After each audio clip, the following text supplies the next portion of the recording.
আজকের এই মাহফিলের আলোচনার বিষয়বস্তু বিররুল ওয়ালিদাইন তথা পিতামাতার অধিকার। অনাগত সন্তানকে পৃথিবীর আলো দেখানোর স্বপ্নে বিভোর প্রতিটি মায়েই জানেন জন্মদানের মুহূর্তে নিজের জীবন প্রদীপটুকু নিভে যাওয়ার সম্ভাবনা শতভাগ। তবুও কি কোনো মায়ের স্বপ্ন দেখা থেমে থাকে? অনাগত সন্তানের মুখখানা দেখে মৃত্যুকে আলিঙ্গন করার মাঝেও যেন রয়েছে পরম সুখ। এবং সন্তান জন্মদানের পর মায়েদের মৃত্যু পর্যন্ত তাদের ত্যাগ তিতিক্ষার কোনো অন্ত থাকে না। নীরবে নিঃশব্দে নিভৃতে একজন বাবা দিনের অধিকাংশ সময় অতিবাহিত করেন আয়ের পিছনে ছুটে, যাতে ভালো খাবারটা সন্তানের মুখে তুলে দেওয়া যায়, পছন্দের পোশাকটা বাচ্চাকে কিনে দেওয়া যায়, কিংবা পড়ালেখার সীমাহীন ব্যয়ভার বহন করা যায়।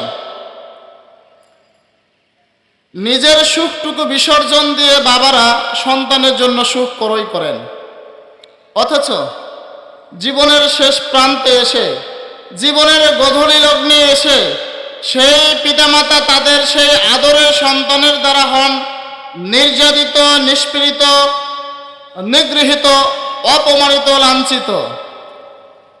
তাদের জীবন হয়ে ওঠে দুর্বিষহ, অবহেলায় ভরপুর। এ অবহেলার সুরটা অনেকটা এমন, কেউ বলে বুড়ো ভাম, কেউ বলে পাজি, কেউ বলে বেটা এবার মরলেই বাঁচি। ঘরে গুঞ্জন, বরাদ্দ, ভ্রুকুঞ্চন দেখলেই মুছে যায় ছেলের হাসি। অপরাধ একটাই, জেনে রেখো সবাই, বয়স হয়েছে আমার 80। এই 80তে একদিন আমাদের সকলকেই আসিতে হইবে। পৃথিবীতে আমরা কেহই চিরতরুণ নয়। আজকে যাদের আমাদের এই চুলের রং কালো আছে, একদিন এই চুল শুভ্র হয়ে যাবে। আজকে আমাদের যাদের সুতীক্ষ্ণ দৃষ্টি, এই দৃষ্টিশক্তি একদিন লোপ পাবে। চোখের সামনে ছানি পড়ে যাবে। আমাদের যে প্রবল শ্রবণ শক্তি, এটা কমে যাবে। কানের পাশে এসে চিল্লাই না বললে আমরা কোনো কিছু শুনতে পাবো না। অনেক সময় এমন হবে যে চিল্লাচিল্লি করলেও কাজ হবে না। আমাদের যে সুঠাম দেহ, সিনা টান করে আমরা চলি, একটা পর্যায়ে আমাদেরকে রুকুতে চলে যেতে হবে, কখনো কখনো সিজদামুখী হয়ে যেতে হবে। যে শক্তিশালী দুইটি পায়ের ওপর ভর দিয়ে আজকে পৃথিবীতে দম্ভ ভরে অহংকারের সাথে চলাফেরা করছে, সেই পায়ে বল থাকবে না পথ অতিক্রম করার জন্য, লাঠির প্রয়োজন হবে। আর সেই বৃদ্ধ বয়সে হাতের শক্ত লাঠি যদি হয় সন্তান, তাহলে বাবা মার জীবন হয় সুন্দর, বাবা মার জীবন হয় সচ্ছল। পক্ষান্তরে সন্তানের অবহেলা যদি জুটে, তাহলে সেই বাবা মার শেষের জীবনটুকু, বার্ধক্যকালীন যে হায়াত, এই হায়াতটুকু দুর্বিষহ হয়ে ওঠে, যন্ত্রণায় ভরপুর হয়ে ওঠে। পৃথিবীতে থাকতেই সে জাহান্নামের স্বাদ অনুভব করতে পারে। সম্মানিত হাজরিন, বাবারা শেষ বয়সে এসে সন্তানদের কাছ থেকে প্রয়োজন হয় তাদের আর্থিক সহযোগিতা, তাদের মানসিক সহযোগিতা। তারা কথা বলার জন্য মানুষ খুঁজে পায় না, তাদের মানুষের প্রয়োজন হয়। তারা মন খুলে কারোর সাথে গল্প করতে চায়। তারা চায় তাদের বৃদ্ধ বয়সে সন্তান তাদেরকে ভালোবাসুক। তবে এই ভালোবাসা, এই আনুগত্য, সন্তানের অধিকার ক্ষুণ্ণ হয় তখন যখন সন্তানকে ধর্মীয় মূল্যবোধ, নৈতিক শিক্ষা দিয়ে গড়ে তোলা হয় না। দেখুন, সংস্কৃত শব্দ ধৃ ধাতু থেকে উৎপন্ন শব্দ হচ্ছে ধর্ম, যা মানুষ ধারণ করে। ধর্ম যাই হোক, মানুষের ধর্মীয় মূল্যবোধ কখনো পরিবর্তনশীল নয়। তাই তো প্রত্যেকটা ধর্মে সৃষ্টিকর্তার পরে মাতা পিতাকে স্থান দেওয়া হয়েছে। সনাতন ধর্মের বৈবিধ্য পুরাণে বলা হয়েছে 100 আচার্যের তুলনায় একজন পিতার গৌরব বেশি, এবং সহস্র পিতা অপেক্ষা একজন মাতা সম্মানিয়া। মনুসংহিতা অধ্যায় 20 শ্লোক 145। গৌতম বুদ্ধ বলেছেন, পিতামাতা ব্রহ্মার চেয়েও বড় এবং প্রত্যেকটা সন্তানের দায়িত্ব এবং কর্তব্য হচ্ছে তার পিতামাতাকে সম্মান করা, তাদের সাথে ভালো ব্যবহার করা। সম্মানিত হাজরিন, তার বিভিন্ন ধর্মে পিতামাতাকে সম্মান দেওয়া হয়েছে, পিতামাতার আনুগত্য করতে হবে, পিতামাতার সাথে ভালো ব্যবহার করতে হবে, এটা শিক্ষা দিয়েছে। তবে আমাদের ইসলাম তো শুধু ধর্ম নয়, এটি একটি পূর্ণাঙ্গ জীবন ব্যবস্থা। Islam is complete code of life. মানুষের জীবনের জন্য এক পূর্ণাঙ্গ জীবন ব্যবস্থার নাম হচ্ছে ইসলাম। তাহলে ইসলাম পিতামাতা সম্পর্কে কি বলেছেন আসলে আমরা একটু জেনে দেখি। আল্লাহ সুবহানাহু ওয়া তাআলা আদম সন্তানকে নির্দেশ প্রদান করেছেন পিতামাতার প্রতি তাদের দায়িত্ব এবং কর্তব্য কেমন হবে এই সম্পর্কে। আল্লাহ সুবহানাহু ওয়া তাআলা সূরা নিসার 36 নম্বর আয়াতে বলছেন, ওয়া'বুদুল্লাহ ওয়া লা তুশরিকু বিহি শাইয়্যা। ওই আদম সন্তান, তোমরা আল্লাহর ইবাদত করো এবং আল্লাহর সাথে অন্য কাউকে শরীক স্থাপন করিও না। পৃথিবীর কোনো বস্তুকে কাউকে আল্লাহর সমকক্ষ করিও না। ওয়াবিল ওয়ালিদাইনি ইহসানা, এবং তুমি তোমার পিতামাতার সাথে সুন্দর ব্যবহার করো।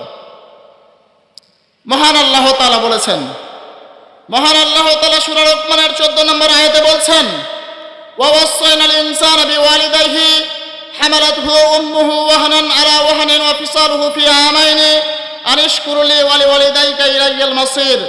আল্লাহ তাআলা বলছেন, ওয়াওয়াসাইনাল ইনসানা বিওয়ালিদাইহি, আমি মানুষকে নির্দেশ প্রদান করেছি মানুষ যেন তার পিতামাতার সাথে, বাবা মার সাথে ভালো ব্যবহার করে। কেন? হামালাতহু উম্মুহু ওয়াহনান আলা ওয়াহনিন, তার মা তাকে কষ্টের পর কষ্ট সহ্য করে গর্ভে ধারণ করেছে। ওয়া ফিসালুহু ফি আমাইনি, এবং 2 বছর যাবত বুকের দুধ পান করে তাকে বড় করে তুলেছে। আল্লাহ তাআলা বলছেন, আনিশকুরুলি, এজন্য তোমরা আল্লাহর শুকরিয়া আদায় করো। ওয়া ওয়ালিদাইকা, এবং পিতামাতার শুকরিয়া আদায় করো। ইলাইয়াল মাসির, বান্দা জেনে রাখো তোমাকে আমার কাছেই ফিরে আসতে হবে, তোমার প্রত্যাবর্তন আমার কাছেই। তাহলে আল্লাহ তাআলা বললেন, আমি মানুষকে নির্দেশ প্রদান করেছি তারা যেন তাদের পিতামাতার সাথে ভালো ব্যবহার করে, কারণ তাকে তার মা কষ্টের পর কষ্ট সহ্য করে গর্ভে ধারণ করেছেন এবং 2 বছর যাবৎ দুধ পান করিয়েছেন। এই জন্য আল্লাহর শুকরিয়া আদায় করতে হবে, পিতামাতার শুকরিয়া আদায় করতে হবে। এবং সাবধান করে বলেছেন, মানুষ তুমি ভেবে রেখো, তুমি চিন্তা এটা করে রেখো যে তোমাকে আমার কাছে ফিরে আসতে হবে। মানে তুমি কতটা শুকরিয়া আদায় করেছো আল্লাহর, কতটা শুকরিয়া আদায় করেছো তোমার বাবা মার, তার পুঙ্খানু হিসাব তোমার কাছে গ্রহণ করা হবে। সম্মানিত হাজরিন, শুধু এখানেই না, মহান আল্লাহ তাআলা সূরা আহকাবের 15 নম্বর আয়াতে বলছেন একই কথা, ওয়াওয়াসাইনাল ইনসানা বিওয়ালিদাইহি ইহসানা, আমি মানব সম্প্রদায়কে নির্দেশ প্রদান করেছি তারা যেন তাদের বাবার সাথে, বাবা মার সাথে, তাদের মায়ের সাথে ভালো ব্যবহার করে। কেন? হামালাতহু উম্মুহু কুরহান ওয়া ওয়াদাআতহু কুরহা, তার মা তাকে কষ্টের পর কষ্ট করে গর্ভে ধারণ করেছে এবং তার থেকেও বেশি কষ্ট করে প্রসব বেদনা সহ্য করে পৃথিবীতে নিয়ে এসেছে। সম্মানিত হাজরিন, একজন মা তার সন্তানকে ভূমিষ্ঠ করার সময়, প্রসব করার সময় তার যে যন্ত্রণা হয় সেটা 57 ডেলের কিছু বেশি। আর একজন পুরুষ ব্যক্তিকে, একজন পুরুষ মানুষকে যদি 45 ডেল সমপরিমাণ পেইন দেওয়া হয় তাহলে অনায়াসেই সেই পুরুষের 20টি হাড় ভেঙে যাবে, এমনকি কখনো সে অজ্ঞান হয়ে মৃত্যুবরণ করতে পারে। নির্দেশ প্রদান করেছেন। সম্মানিত হাজরিন, এখন এই সম্মান, এই আনুগত্য, এই ভালোবাসা, এই সুন্দর ব্যবহার, উত্তম আচরণের স্বরূপ কেমন হবে, এটা কিভাবে হতে পারে? আল্লাহ সুবহানাহু ওয়া তাআলা সূরা বনী ইসরাঈলের 23 এবং 24 নম্বর আয়াতে বলছেন, আল্লাহ তাআলা বলছেন, ওয়া ক্বাদা রাব্বুকা আল্লা তা'বুদু ইল্লা ইয়্যাহু ওয়া বিল ওয়ালিদাইনি ইহসানা। আল্লাহ সুবহানাহু ওয়া তাআলা বলছেন, আমি আদম সন্তানকে নির্দেশ প্রদান করেছি তারা যেন একমাত্র, শুধুমাত্র, কেবলমাত্র আল্লাহ সুবহানাহু ওয়া তাআলার ইবাদত করে। ওয়া বিল ওয়ালিদাইনি ইহসানা, আল্লাহর ইবাদত করার পরে তারা যেন তাদের পিতামাতার সাথে ভালো ব্যবহার করে, সুন্দর আচরণ করে। আল্লাহ তাআলা বলছেন, ইম্মা ইয়াবলুগান্না ইনদাকাল কিবারা আহাদুহুমা আও কিলাহুমা ফালা তাকুল লাহুমা উফিন। কোন সন্তানের জীবদ্দশায় তাদের পিতামাতা একজন অথবা উভয়জন যদি বার্ধক্যে উপনীত হয় বুড়ো হয়ে যায়, তাহলে তারা যেন তাদের পিতামাতার দিকে বিরক্ত সূচক দৃষ্টিভঙ্গিতে না তাকায়, অর্থাৎ তাদের ব্যাপারে যেন শব্দটাও না করে। তাহলে বাবা মার সাথে কেমন ব্যবহার হবে, বাবা মার সাথে কেমন আচরণ হবে, এই আচরণ সম্পর্কে বলতে গিয়ে আল্লাহ সুবহানাহু ওয়া তাআলা বলছেন, তোমার মা অথবা তোমার বাবা, তাদের একজন অথবা তাদের উভয়জন তোমাদের জীবদ্দশায়, তোমাদের বেঁচে থাকাকালীন তারা যদি বার্ধক্যে উপনীত হয়, তাহলে তাদের সাথে এমন ব্যবহার করো, তাদের সাথে শব্দ ব্যবহার করবে না। ওয়ালা তানহারহুমা ওয়া কুল লাহুমা কাওলান কারীমা। আল্লাহ সুবহানাহু ওয়া তাআলা বলছেন, তাদের দিকে বিরক্তিসূচক দৃষ্টিতে তাকাবে না, তাদের সাথে অমায়িকভাবে কথা বলবে, সুন্দর আচরণ করবে। ওয়াকফিজ লাহুমা জানাহাজ যুল্লি মিনার রাহমা। সেটা কেমন হবে? অনুগ্রহের সাথে বিনয়ের ডানা তাদের জন্য বিছিয়ে দিবে। শুধু তাদের সাথে অনুগ্রহ দেখালে হবে না, পাশাপাশি আল্লাহ সুবহানাহু ওয়া তাআলার কাছে তাদের জন্য দোয়া করতে হবে। আল্লাহ সুবহানাহু ওয়া তাআলা এই আয়াতে সন্তানকে দোয়া শিক্ষা দিচ্ছেন, যে দোয়াটা সন্তান তারা বাবা মার জন্য করবে। আল্লাহ সুবহানাহু ওয়া তাআলা বলছেন, ওয়াকুর রাব্বিরহামহুমা কামা রাব্বায়ানি সগীরা। আদম সন্তান, তুমি তোমার পিতামাতার জন্য দোয়া করো এভাবে যে, আল্লাহ, আমার পিতামাতা আমার শৈশবে, আমি যখন ছোট্ট ছিলাম, আমি যখন অচল ছিলাম, যখন আমার হুঁশ জ্ঞান বিবেক বুদ্ধি কোনো কিছুই ছিল না, তখন তারা আমাকে যেভাবে যত্ন সহকারে আদরের চাদরে মুড়িয়ে নিয়ে মানুষ করেছে, বড় করে তুলেছে, তুমিও তোমার রহমত দিয়ে তাদেরকে ঢেকে রাখো। এই দোয়া সন্তানদেরকে আল্লাহ সুবহানাহু ওয়া তাআলা শিক্ষা দিয়েছেন। সম্মানিত হাজিরিন,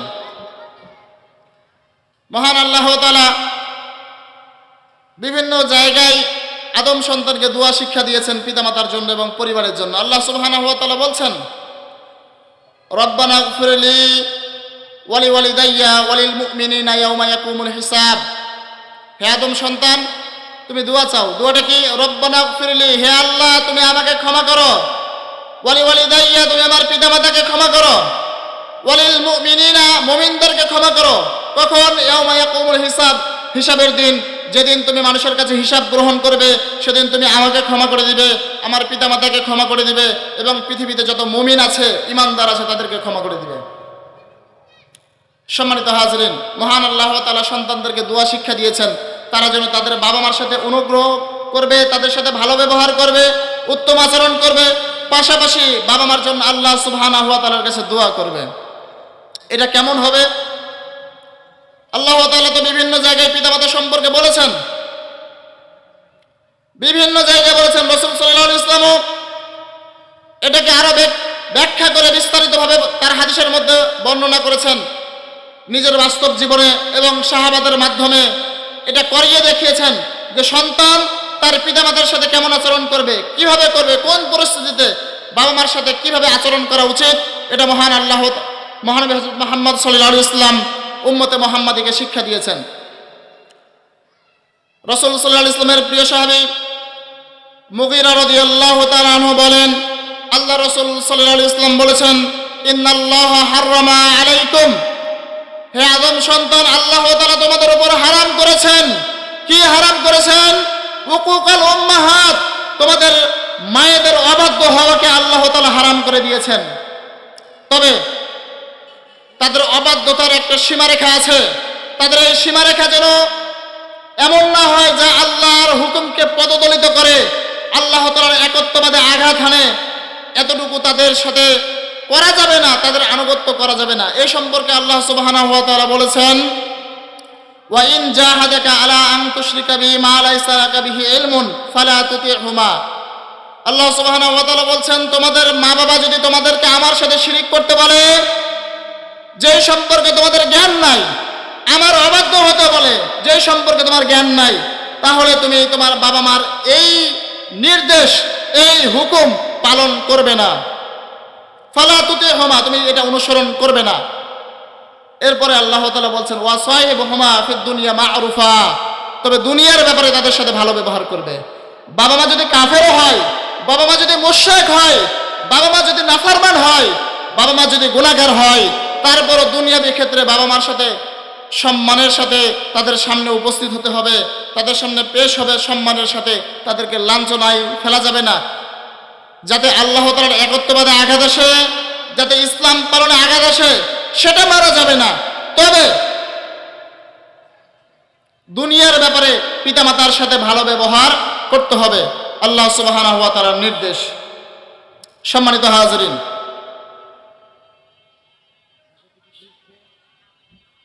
হযরত মুহাম্মদ সাল্লাল্লাহু আলাইহি ওয়াসাল্লাম পিতামাতার সাথে কেমন ব্যবহার হবে এই সম্পর্কে তার হাদিসে বিস্তারিত ব্যাখ্যা করেছেন।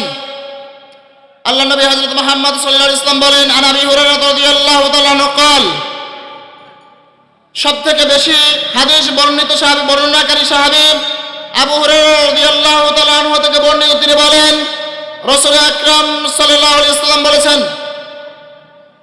যা রাজুলুন ইলান নবী সাল্লাল্লাহু আলাইহি ওয়াসাল্লাম, একজন ব্যক্তি রাসূল সাল্লাল্লাহু আলাইহি ওয়াসাল্লামের কাছে আসলেন এবং এসে প্রশ্ন করলেন, মান আহাক্কু বিহুসনি সাহাবাতি, হে আল্লাহর রাসূল, পৃথিবীতে আমার কাছে সবথেকে ভালো ব্যবহার কে পাবে?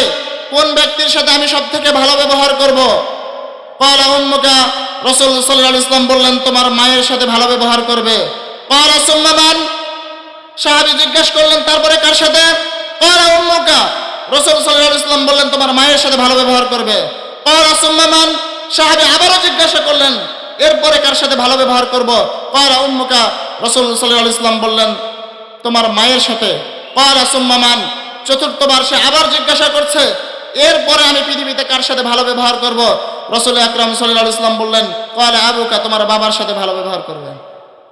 তাহলে এই হাদিস আমাদেরকে কি শিক্ষা দিল? দেখুন, আমি আপনাদেরকে কথায় কথায় ঠিক কিনা এটা বলাবো না, তবে আপনাকে আলোচনা বোঝার চেষ্টা করতে হবে, আপনার কানগুলো খাড়া রাখতে হবে।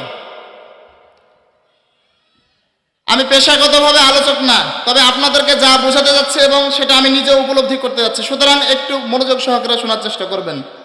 এই হাদিস আমাদেরকে কি শিক্ষা দিল? একজন সাহাবী রাসূল সাল্লাল্লাহু আলাইহি ওয়াসাল্লামকে এসে জিজ্ঞাসা করলেন, আল্লাহ রাসূল, পৃথিবীতে আমি কার সাথে সবথেকে ভালো ব্যবহার করব? এমপি, মন্ত্রী, চেয়ারম্যান, মেম্বার, আমার শিক্ষক, আমার মুরব্বী, পৃথিবীতে কার সাথে সবথেকে ভালো ব্যবহার করব? আল্লাহ রাসূল সাল্লাল্লাহু আলাইহি ওয়াসাল্লাম বললেন, তোমার মায়ের সাথে। আবার জিজ্ঞাসা করলেন, কার সাথে? আল্লাহ রাসূল বললেন, তোমার মায়ের সাথে। আবার জিজ্ঞাসা করলেন, কার সাথে? নবী বললেন, তোমার মায়ের সাথে। আবার জিজ্ঞাসা করলেন, কার সাথে? নবী মুহাম্মদ সাল্লাল্লাহু আলাইহি ওয়াসাল্লাম বলছেন, তোমার বাবার সাথে। তার মানে পৃথিবীতে একজন মানুষ সবথেকে বেশি সম্মান প্রদর্শন করবে তার মা এবং তার বাবাকে। আমরা যখন করে এমপির সামনে যাই, সামনে দিয়ে গেলে হাতটা নিচে করে দিয়ে এবং রুকুতে চলে যাই। আহম্মক জানেও না এই সম্মান পাওয়ার অধিকার ছিল তার বাবার, তার মায়ের। এই অধিকার সে অন্য জায়গায় দেখাচ্ছে, আর বাবা মার সাথে ব্যবহার করছে বাড়ির কাজের মানুষের সাথে যেভাবে ব্যবহার করে ঠিক অনুরূপ ব্যবহার করছে। মানুষ বুঝেই না। আল্লাহ নবী হযরত মুহাম্মদ সাল্লাল্লাহু আলাইহি ওয়াসাল্লাম বলছেন, আন আবি হুরায়রা রাদিয়াল্লাহু তাআলা আনহু قال قال রাসূলুল্লাহ সাল্লাল্লাহু আলাইহি ওয়াসাল্লাম, আবু হুরায়রা রাদিয়াল্লাহু তাআলা আনহু বলেন, নবী মুহাম্মদ সাল্লাল্লাহু আলাইহি ওয়াসাল্লাম বলেছেন, রাগিবা আনফুহু রাগিবা আনফুহু রাগিবা আনফুহু, ওই ব্যক্তির নাক ধুলোয় দূষিত হোক, ওই ব্যক্তির নাক ধুলোয় দূষিত হোক, ওই ব্যক্তির নাক ধুলোয় দূষিত হোক। কিয়ামান ইয়া রাসূলুল্লাহ সাল্লাল্লাহু আলাইহি ওয়াসাল্লাম, আল্লাহ নবী সাল্লাল্লাহু আলাইহি ওয়াসাল্লামকে সাহাবীরা জিজ্ঞাসা করলেন, ওহে আল্লাহ রাসূল সাল্লাল্লাহু আলাইহি ওয়াসাল্লাম, কোন ব্যক্তির নাক ধুলোয় দূষিত হোক বলে আপনি বলছেন? ক্বালা মান আদরাকা বিল ওয়ালিদাইহি ইনদা কিবারা আহাদুহুমা আও কিলাহুমা, আল্লাহ রাসূল সাল্লাল্লাহু আলাইহি ওয়াসাল্লাম বলছেন, ওই ব্যক্তির নাক ধুলোয় দূষিত হোক যেই ব্যক্তি তার জীবদ্দশায় তার পিতামাতাকে একজনকে অথবা দুইজনকে পাইল বার্ধক্যে, বুড়া অবস্থায় পেল, সুম্মা লাম ইয়াদখুলিল জান্নাহ, এরপরে সে জান্নাতে প্রবেশ করতে পারলো না, এরপরে সে জান্নাতকে নিজের প্রপার্টি, নিজের সম্পদ বানিয়ে নিতে পারলো না, ওই ব্যক্তির নাক ধুলোয় দূষিত হোক। কি বুঝলাম? আল্লাহ রাসূল সাল্লাল্লাহু আলাইহি ওয়াসাল্লাম বলছেন যে ওই ব্যক্তির জন্য অপমান, ওই ব্যক্তির জন্য লাঞ্ছনা, যেই ব্যক্তি তার বাবা মাকে বুড়া অবস্থায় পেল, এরপরেও জান্নাতকে সে তার নিজের নামে লিখে নিতে পারলো না, জান্নাত নিজের করে নিতে পারলো না, মানে আল্লাহর সন্তুষ্টি অর্জন করে, পিতামাতার সন্তুষ্টি অর্জন করে জান্নাতে অবস্থান করবে এরকম পজিশন সে তৈরি করতে পারলো না, ওই ব্যক্তির জন্য দুর্ভোগ, ওই ব্যক্তির নাক ধুলে দূষিত হোক। রাসূল আকরাম সাল্লাল্লাহু আলাইহি ওয়াসাল্লাম বলেছেন। প্রিয় উপস্থিতি, আমাদের অবস্থা কি? বাবা মার সাথে সন্তানের ব্যবহার কেমন হবে? রাসূল সাল্লাল্লাহু আলাইহি ওয়াসাল্লাম বলেছেন। কি বলেছেন? আল্লাহ নবী হযরত মুহাম্মদ সাল্লাল্লাহু আলাইহি ওয়াসাল্লাম বলেন, আন মুআবিয়া ইবনে জাহামিয়া রাদিয়াল্লাহু তাআলা আনহু قال, মুআবিয়া রাদিয়াল্লাহু তাআলা আনহুর সন্তান জাহাবিয়া রাদিয়াল্লাহু তাআলা আনহু বলেন, আন্না জাহাবিয়াতা জাআ রাজুলুন ইলা নবী সাল্লাল্লাহু আলাইহি ওয়াসাল্লাম, আমি একদিন নবী মুহাম্মদ সাল্লাল্লাহু আলাইহি ওয়াসাল্লামের কাছে গেলাম। ফাকালা ইয়া রাসূলুল্লাহ, এরপরে আল্লাহ রাসূল সাল্লাল্লাহু আলাইহি ওয়াসাল্লামকে বললাম, ও হে আল্লাহর রাসূল, আরাদতু আন আগজুয়া, আমি যুদ্ধে যাওয়ার ইচ্ছা পোষণ করেছি। আমি চাই যে আমি যুদ্ধে যাব, আমি জিহাদ করতে যাব, আল্লাহর রাস্তায় শহীদ হয়ে যাব। এই ইচ্ছা পোষণ করেছি, আমি এই ইরাদা করেছি, আমি আল্লাহর রাস্তায় জিহাদ করব। ওয়াকাদ জিতু আস্তাশিরু, এই ব্যাপারে আমি আপনার কাছে মতামত জানতে এসেছি, পরামর্শ নিতে এসেছি। আমি যে যুদ্ধে যাব, আমার যুদ্ধে যাওয়াটা ঠিক হবে কিনা, আমি যুদ্ধে যাব কিনা, এই ব্যাপারে আপনার সাথে পরামর্শ করতে এসেছি। ফাকালা হাল লাকা মিন উম্মিন, রাসূল সাল্লাল্লাহু আলাইহি ওয়াসাল্লাম বললেন, বাড়িতে কি তোমার মা আছে? ফাকালা নাম, সেই সাহাবী বললেন, হ্যাঁ আছে। ক্বালা রাসূল সাল্লাল্লাহু আলাইহি ওয়াসাল্লাম বললেন, ফাআলজামহা, তুমি তোমার মাকে গিয়ে আঁকড়ে ধরো। ফাইনাল জান্নাতা ইনদা রিজলিহা, কারণ তোমার জান্নাত তোমার মায়ের আশেপাশে আছে, তোমার মায়ের পায়ের নিচে তোমার জান্নাত আছে, তুমি তোমার মায়ের সেবা করো। হাদিস বুখারী মুসলিমের। কি বুঝলাম? সাহাবীর জন্য যুদ্ধে যাওয়ার মতো একটা ইবাদতকে আল্লাহ রাসূল সাল্লাল্লাহু আলাইহি ওয়াসাল্লাম এখানে থামিয়ে দিয়ে বলছেন, তুমি তোমার মায়ের সেবা করো যদি তোমার মা থাকে। প্রিয় উপস্থিতি, আমাদেরকে বুঝতে হবে পিতামাতা আমাদের অমূল্য ধন, পিতামাতার সাথে আমাদের ভালো ব্যবহার করতে হবে। আমরা অনেক সময় অজুহাত দেই যে আমরা তো বাইরে থাকি, বাবা মার সাথে সুন্দরভাবে কথা বলতে পারি না, বাবা মার সাথে কথা বলার সময় হয় না। অথচ 500 মিনিট, 600 মিনিট, 1000 মিনিট ঢুকিয়ে নিয়ে প্রিয়তমা স্ত্রীর সাথে ঠিকই কথা বলে, সকল গার্লফ্রেন্ডের সাথে কথা বলে বলে যে তোমার হাতে আমার জীবন ন্যস্ত। আর অসুস্থ মা যখন ফোন দেয়, তখন সেই মা উত্তর পায়, আপনার সন্তানের ফোনটি এই মুহূর্তে ব্যস্ত। এ হচ্ছে আমাদের অবস্থা। আমাদের অবস্থা এরকমই। আমরা আমাদের বাবা মার সাথে যেমন ব্যবহার করি, এটা আসলে কোনো ধরনের ব্যবহার হতেই পারে না। আমরা কখনো খেয়াল করি না। দেখুন, আমরা আবার কেমন, ভালোবাসা কোথায় বিলাতে হয়, কিভাবে বিলাতে হয়, এটা আমরা বুঝি না। বাইরে থেকে কোনো একজন ভিক্ষুক জুমার দিন মসজিদে এসে যদি কান্নাকাটি করে সুন্দরভাবে উপস্থাপন করতে পারে, তার দুঃখ দুর্দশার কথা মানুষের সামনে উপস্থাপন করতে পারে, তো মুসল্লিদের চোখ দিয়ে পানি চলে আসে, চোখ ছলছল হয়ে যায়। পকেটে যা থাকে সেটা দেয়, 50 টাকা 100 টাকা দেয়, পকেটে না থাকলে বাড়ি থেকে এনে দেয়। অথচ বাড়িতে অসুস্থ বাবা, একটা নাপা ট্যাবলেট কিনে দেওয়ার তার সময় হয় না। বাবার লুঙ্গিটা পুরনো হয়ে গেছে, বিভিন্ন জায়গায় চিড়ে গেছে, গিরা দিয়ে ব্যবহার করছে, বাবার একটা লুঙ্গি কিনে দেওয়ার সন্তানের সুযোগ হয় না। বাবার গায়ের গেঞ্জিটা ফুটো হতে হতে নেটের মতো হয়ে গেছে, বড় ধরনের মাছ পেরিয়ে যাবে, তারপরেও সেই বাবাকে একটা সুন্দর গেঞ্জি কিনে দেওয়ার সময় হয় না। অথচ মানুষের জন্য দেদারসে টাকা বিলাচ্ছে। চা স্টলে বসে একজনে চা খায়, আরেকজন আসলে আরেকজনকে খাওয়ায়, আরেকজন আসলে আরেকজনকে খায়, 10 জনকে মিলে খাওয়ায়। অথচ নিজের ভাইয়ের জন্য, নিজের মার জন্য, নিজের বাবার জন্য 10 টাকা খরচ করতে পারে না। এ হচ্ছে হাফ লেডিস মার্কা ছেলে।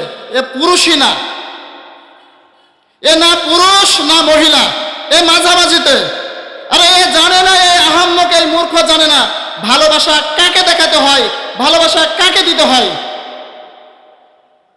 মানুষ যদি তার পিতামাতাকে ভালোবাসা দেয়, তাহলে সে আখিরাতে নাজাত পাবে। এটা আল্লাহ বলেছেন, আল্লাহ রাসূল বলেছেন। আরে ওই সন্তান তো আখিরাতে নাজাত পাবে, এটা পরের বিষয়। ওই সন্তান দুনিয়াতেই ফলাফল পাবে যদি সে তার বাবা মাকে সম্মান করতে পারে, বাবা মার দেখাশোনা করতে পারে, বাবা মার ভরণ পোষণ দিতে পারে।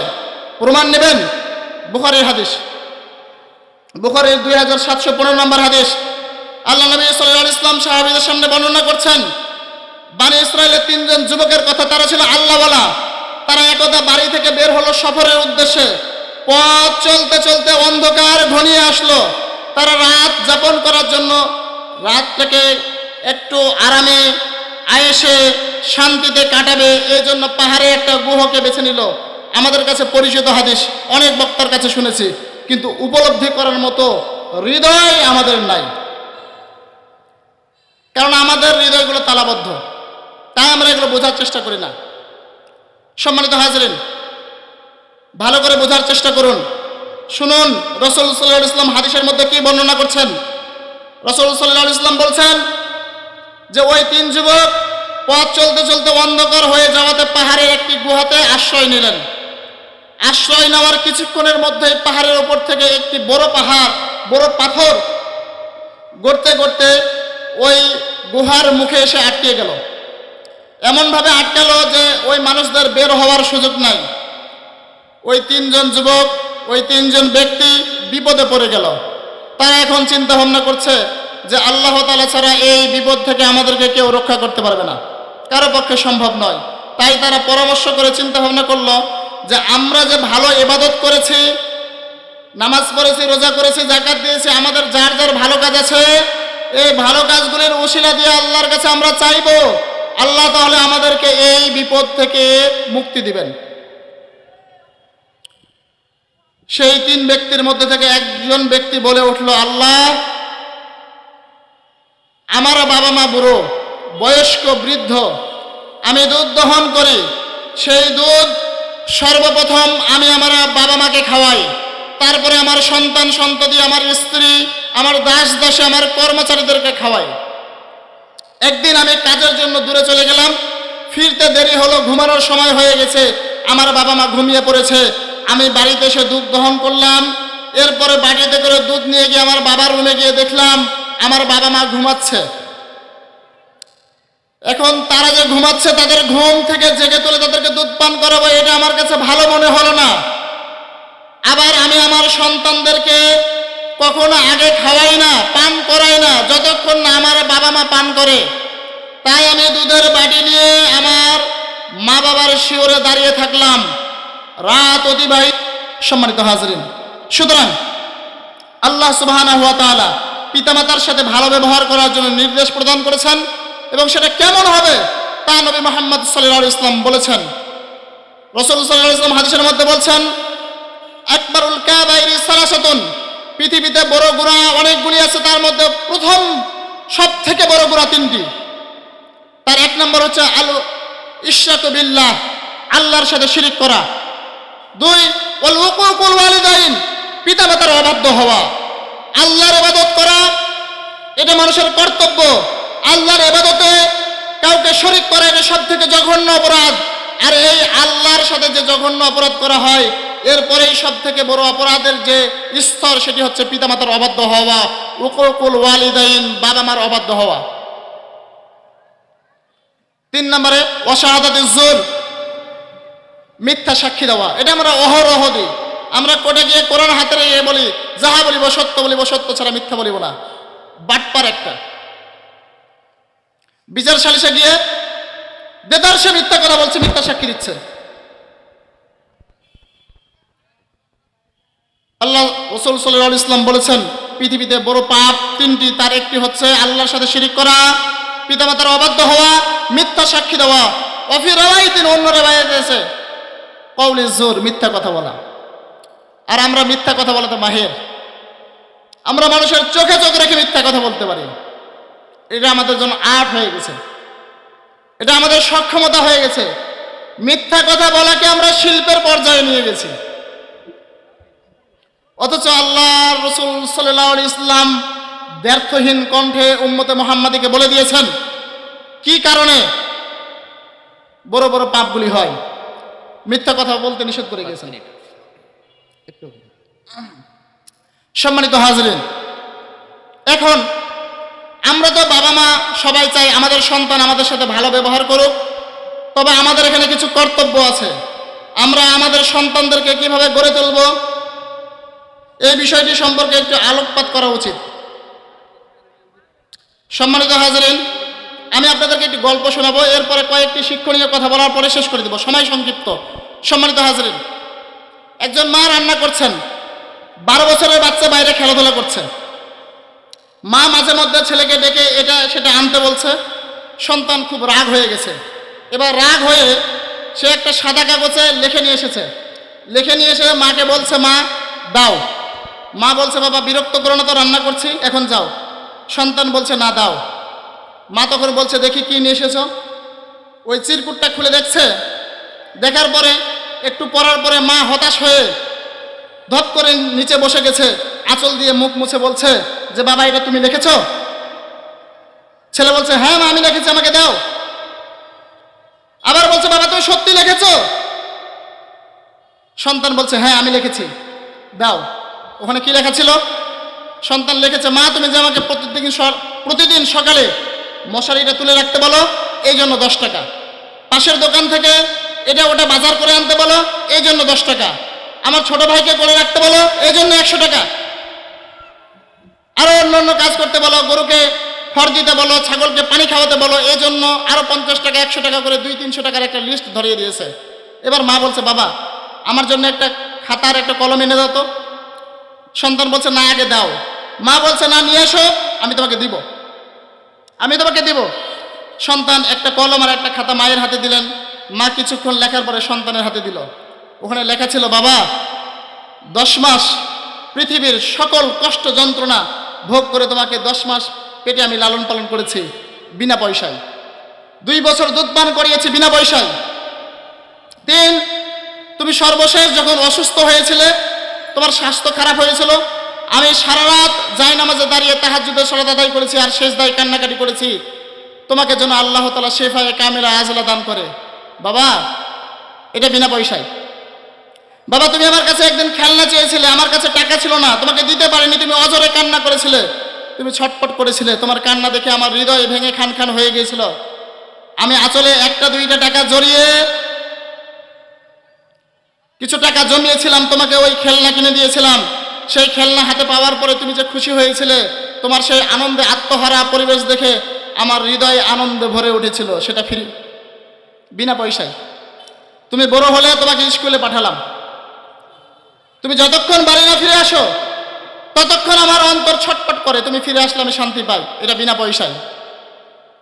বাবা কেউ যদি আমাকে বলে একদিকে পৃথিবী একদিকে তুমি, হয় সন্তান নাও নাহলে পৃথিবী নাও, জেনে রেখো আল্লাহি আল্লাহর কসম বলছি আমি তোমাকে বেছে নেব, পৃথিবী আমার প্রয়োজন নাই। এবার সন্তান লজ্জা পেয়ে মায়ের গালে আলতো করে চুমু দিয়ে দৌড়ে পালিয়ে বলছে, মা তোমার ঋণ কখনো শোধ করা যাবে না। আচ্ছা একটা কথা ভাবুন তো, আপনার সন্তান নাই, আপনার স্ত্রী নাই, আপনার কেউ নাই, আপনার দৈনিক খাওয়া খরচ কত হবে? 100, 200, 300। আচ্ছা এই 300 টাকা ব্যয়ের জন্য সকাল থেকে রাত 10টা পর্যন্ত হাড় ভাঙা পরিশ্রম করছেন, চুল পাকিয়ে দিচ্ছেন, মাথার ঘাম পায়ে ফেলছেন, কেন? সেই সন্তানকে মানুষের মতো মানুষ করে গড়ে তোলার জন্য। সুতরাং আমাদের জন্য কর্তব্য, আমরা সকলে চাই আমাদের সন্তানেরা আমাদের বার্ধক্যে আমাদের সেবা শুশ্রূষা করুক, আমাদের যত্ন নিক, কিন্তু আমরা আমাদের সন্তানকে সেভাবে গড়ে তুলি না। বিষয়টা অনেকটা এরকম যে আমরা লাগিয়েছি নিম গাছ আর আশা করি নওগাঁর ন্যাংরা আম আর চাঁপাই নবাবগঞ্জের ফজলি আম। এটা কি উচিত? এটা উচিত নয়। সুতরাং আমাদের সন্তানদেরকে মানুষ করার জন্য বার্ধক্যে যখন আমি উপনীত হব, সেজন্য আমার হাতের শক্ত লাঠি হয়, সেজন্য আমার সহায় সম্বল হয়, সেজন্য আমার সাথে ভালো ব্যবহার করে। এই জন্য আমাদের কিছু করণীয় আছে। আমি এই পয়েন্টে কয়েকটি করণীয়র কথা বলে আজকের আলোচনা শেষ করে দেব। দ্বিতীয় বক্তা উপস্থিত হয়েছেন। সম্মানিত হাজরিন, প্রথমত আমরা বাচ্চাদের জন্য খুব চিন্তা করি, খালি বলি, তাদের উপর চাপ দেই, সকালে বড়, বিকালে বড়, রাত্রে বড়, ঘুম থেকে উঠে পড়ো, শুধু পড়ো আর পড়ো। কিন্তু আমরা বোঝার চেষ্টা করি না তাদের সাইকোলজি কি, তারা কি চায়, কি চায় একটু বুঝিয়ে বলি, একটু বোঝার চেষ্টা করবেন। সন্তানকে মানুষ করার ক্ষেত্রে বার্ধক্যে যখন উপনীত হবেন তখন তাদের কাছ থেকে সেবা নেওয়ার জন্য আপনার কাদা লেগে থাকা পা এক হাতে সে পানি ঢালবে, এক হাত দিয়ে সে পরিষ্কার করে দিবে। এটা যদি পেতে চান তাহলে সন্তানকে কিভাবে মানুষ করবেন? সন্তানকে মানুষ করতে হবে বেশি চিন্তা না করে তার সাথে মেশার চেষ্টা করুন। সে কি চায়, ওই বয়সে আপনাকে কোন বস্তুগুলো কষ্ট দিত সেই বস্তুগুলো থেকে তাকে দূরে রাখবেন। দুই নাম্বার, আমরা এত বেশি চিন্তা করি যে সন্তানের জন্য দোয়া করা ভুলে যাই, অথচ রাসূল সাল্লাল্লাহু আলাইহি ওয়াসাল্লাম বলছেন পিতামাতার দোয়া এবং সামনে যদি পাহাড় থাকে পাহাড় ভেদ করে সন্তানের জন্য দোয়া কবুল হয়। সুবহানাল্লাহ। আল্লাহ সুবহানাহু ওয়া তাআলা মানুষকে যা দিতে পারে এরপরে ভালো সব কিছু দিতে পারে বাবা মা, অথচ আমরা তাদের জন্য দোয়াই করি না, দোয়া করতে ভুলে যাই। আল্লাহ তাআলা আমাদেরকে দোয়া শিখিয়েছেন, রব্বি ফিরলি ওয়ালি ওয়ালিদাইয়া ওয়ালিমান দাখালা বাইতি ওয়ালিল মুমিনিনা ওয়াল মুমিনাত। আপনি দোয়া করুন, আল্লাহ তুমি আমাকে ক্ষমা করো, আমার পিতামাতাকে ক্ষমা করো, যারা মুসলিম হিসাবে মুমিন হিসাবে আমার ঘরে আসবে, আমার স্ত্রী আমার সন্তান সন্ততি তাদেরকে ক্ষমা করো, পৃথিবীর সকল মুমিনকে ক্ষমা করো, সকলকে তুমি কবুল করো। এই দোয়াগুলি আমরা করতে ভুলে যাই। সুতরাং আমাদেরকে দ্বিতীয় নাম্বার সন্তান যেন দোয়া করতে হবে। এই দোয়া আমাদের জন্য খুবই কর্তব্য, এটা আমাদের জন্য আবশ্যিক, অবশ্যই সন্তানের জন্য দোয়া করতে হবে। পাশাপাশি তিন নম্বরে যেটা করা যাবে না সেটা হলো বদদোয়া। মনে রাখবেন, বাবা মা যখন বদদোয়া করে, দোয়া করলে যেমন কবুল হয় বদদোয়া করলেও কবুল হয়। গ্রামে কারোর সাথে গন্ডগোল হয়েছে, আপনি আপনার সন্তানকে এসে বলছেন মন খারাপ, সারা জীবন কামলা কেটে খাবি, যদি এটা খারাপ না, সারা জীবন ভ্যান চালিয়ে খাবি, রিক্সা চালিয়ে খাবি, মাটি কেটে খাবি, কেন আপনি এটা বলবেন? এটা যদি বলেন আপনার দোয়া যেমন আল্লাহ কবুল করেন, আপনার বদদোয়াও একইভাবে কবুল করে নাই। সুতরাং সাবধানতা অবলম্বন করতে হবে। আপনি সন্তানকে ভালো স্কুলে দেবেন আর বলবেন তোর দ্বারা কিছু হবে না, তুই পারবি না, এটা হতে পারে না। একই সাথে আপনি সকালে ঘুমাতে পছন্দ করবেন, আবার সূর্য উঠা দেখতেও পছন্দ করবেন, দুইটা একসাথে হয় না। তাই সন্তানদের কাছ থেকে ভালো কিছু পাইতে হলে, সন্তানকে মানুষের মতো মানুষ করে গড়ে তুলতে হলে সন্তানের জন্য বদদোয়া করা যাবে না। তার উজ্জ্বল দৃষ্টান্ত শাইখ আব্দুর রাজ্জাক বিন ইউসুফ, তার সন্তানের জন্য সে কখনো বদদোয়া করে না, এটা সে ডিক্লিয়ার মানুষের সামনে বলেছে। সুতরাং আমরাও যদি আমাদের সন্তানদের জন্য বদদোয়া না করি, শুধু দোয়া করি, আল্লাহ তাআলা কবুল করবেন। এরপরে সন্তানদেরকে কখনো বলা যাবে না যে তুমি এটা পারবে না। এক গ্লাস পানি ঢেলে খাবে, আপনি বলছেন বাবা পারবি না। পাশের দোকান থেকে একটা বিস্কিটের প্যাকেট আনতে গেছে, আপনি বলছেন তুমি পারবে না, তোমার দাদাকে দাও। ওই ছেলে তার মন ভেঙে যায়, সে ভয় পায়, ওই 10 টাকা দাদার হাতে দিয়ে বলে যে আমার দ্বারা কিছু হবে না। আপনি তাকে যত ভালো বই দেন, যত ভালো শিক্ষা প্রতিষ্ঠান দেন, যত ভালো শিক্ষক দেন, সেই সন্তানের পক্ষে মানুষ হওয়া কঠিন। কারণ তার মনোযোগ অন্য জায়গায় চলে যাবে, সে ভাববে আমার পক্ষে কোনো কিছু করা সম্ভব নয়। 5 নাম্বার কারোর সাথে তুলনা করা যাবে না। আপনি এটা বলতে পারেন না যে তোমার খালাতো ভাই এত ভালো রেজাল্ট করেছে, তুমি কেন করো নি? তোমাকে করতে হবে। বরং আপনাকে বলতে হবে বাবা এবার রেজাল্ট ভালো হয়নি, ভালোভাবে চেষ্টা করে পিঠ চাপড়িয়ে দিয়ে বলবেন, সাহস দিয়ে বলবেন সামনেবার ভালো করতে হবে। পৃথিবী যদি তাকে পরাস্ত করার চেষ্টা করে, সে বলবে যে না, আমার বাবা আমাকে বলেছে আমি পারবো, সুতরাং আমি পারবো, আমার মা বলেছে আমি পারবো, সুতরাং পারবো। আপনাদের মতো যারা বয়সের আছেন, আপনাদেরকে যদি বলা যায় যে বাবা আপনি কি করলেন, আপনার বন্ধু তো কোটি কোটি টাকা কামিয়ে ফেললো, আপনি কি করলেন? রাত্রে গিয়ে আপনার ঘুম হবে না। বাস্তব, আপনার সন্তান ছোট্ট হৃদয়ের মানুষ, আপনি যখন তাকে কারোর সাথে তুলনা করেন, তার হৃদয় ভেঙে খান খান হয়ে যায়। সুতরাং এই কাজ কখনো করা যাবে না। এরপরে শাসন করার ক্ষেত্রে সাবধানতা অবলম্বন করতে হবে। ভালোবাসা এবং শাসনের মধ্যে একটা সীমারেখা তৈরি করতে হবে। এত বেশি শাসন করা যাবে না যাতে সে বকে যায়। আপনার সামনে ভালো ব্যবহার করবে, কিন্তু বাইরে গিয়ে আপনাকে ভাইরাস বলে রাখবে। সে মনে করবে এটা আমার জীবনের ভিলেন, এটা গুন্ডা আমার জীবনের জন্য। আপনার ফোন নাম্বার সে তার মোবাইলে ভাইরাস দিয়ে সেভ করে রাখবে, এমনটা যেন কখনো না হয়। এরপরে বাচ্চাদের হাতে মোবাইল দেওয়া যাবে না, এতে তাদের স্মৃতিশক্তি লোপ পায়, নষ্ট হয়ে যায়, এটা করা যাবে না। বাচ্চাদেরকে যখন খাওয়াবেন তখন মনে করবেন যে আমি বড় হাফেজকে খাওয়াচ্ছি, এটা মনে করবেন। আপনি আনন্দ পাবেন, আপনার সন্তান আনন্দ পাবে। আপনি আপনার সন্তানকে নিয়ে বের হয়েছেন, আপনি মনে করবেন বড় একটা মুহাদ্দিসের হাত ধরে বের হয়েছেন, আপনি তার সাথে চলছেন, আপনার নিজেরও ভালো লাগবে, আপনার সন্তানেরও ভালো লাগবে। আপনি যদি আপনার সন্তানকে সম্মান না করেন, পৃথিবী তাকে সম্মান করবে না। এই জন্য সন্তানকে অ্যাটিটিউড দিয়ে বড় করতে হবে। আল্লাহ তাআলা আমাদের সকলকে কবুল করুন, আল্লাহুম্মা আমিন। সর্বশেষ যেটা দিবেন সেটি হচ্ছে মূল্যবোধ, ইসলামী মূল্যবোধ, সঠিক জ্ঞান, ইসলামী সুশিক্ষা দিয়ে বড় করবেন। আল্লাহ রাসূল সাল্লাল্লাহু আলাইহি ওয়াসাল্লাম বলেছেন, মুরু আওলাদাকুম বিসসালাহ ওয়া হুম আবনাউ 7 সিনিনা ওয়াজরিবু আলাইহা ওয়া হুম আবনাউ 10 সিনিনা। তোমাদের সন্তানদের বয়স যখন 7 বছর হয়, তাদেরকে সালাতের জন্য আদর করে ডেকে নিয়ে আসো। যখন তাদের বয়স 10 বছর হয়, তারা সালাত আদায় না করলে তাদেরকে পিটিয়ে সালাত আদায় করাও। আপনি 12 বছরের ছেলেকে বলছেন ঠান্ডা লেগে যাবে, ফজরে ওঠার দরকার নাই, সূর্য ওঠার আগে আবার কোচিং সেন্টারে মোটরসাইকেলে করে রেখে আসছেন। একই অঙ্গে আপনার রূপ কত রকম। আপনি জাতে মাতাল হলেও তাহলে ঠিক আছেন, অথচ আপনার উচিত ছিল ইসলামী মূল্যবোধের উপর তাকে বড় করা। আপনি লাগাবেন নিম গাছ আর আশা করবেন ন্যাংরা আমের ফজলি আমের, এটা হতে পারে না। সুতরাং প্রত্যেকটা মানুষের জন্য অবশ্যই দায়িত্ব এবং কর্তব্য হচ্ছে সন্তানদেরকে ব্যক্তিত্ব সম্পন্ন করে গড়ে তোলা, তাদেরকে গায়রত দিয়ে গড়ে তোলা, এটা আমাদের জন্য করতে হবে। আল্লাহ তাআলা আমাদের এটা সকলকে করার তৌফিক দান করুন, আল্লাহুম্মা আমিন। তবে আজকের আলোচনার বিষয়বস্তু যেহেতু বিরুল ওয়ালিদাইন, একটি হাদিসের মাধ্যমে শেষ করতে চাই। ইবনে মাজার হাদিস, আল্লাহ রাসূল সাল্লাল্লাহু আলাইহি ওয়াসাল্লাম বলছেন, ইন্নাল জান্নাতা তাহতা আকদামিল উম্মাহাত। হে আদম সন্তান, জেনে রেখো তোমাদের জান্নাত তোমাদের পায়ের নিচে, তোমাদের মায়ের পায়ের নিচে। তোমাদের জান্নাত তোমাদের মায়ের পায়ের নিচে, সুতরাং তাদেরকে সম্মান করো। আল্লাহ তাআলা আমাদের সকলকে পিতামাতার সাথে ভালো ব্যবহার করে আল্লাহর নৈকট্য লাভ করার তৌফিক দান করুন।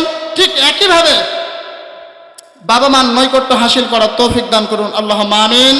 আজকের যে আলোচনা, আল্লাহ তাআলা আমাদের বক্তা এবং শ্রোতাকে উভয়কে আমল করার তৌফিক দান করুন, আল্লাহুম্মা আমিন।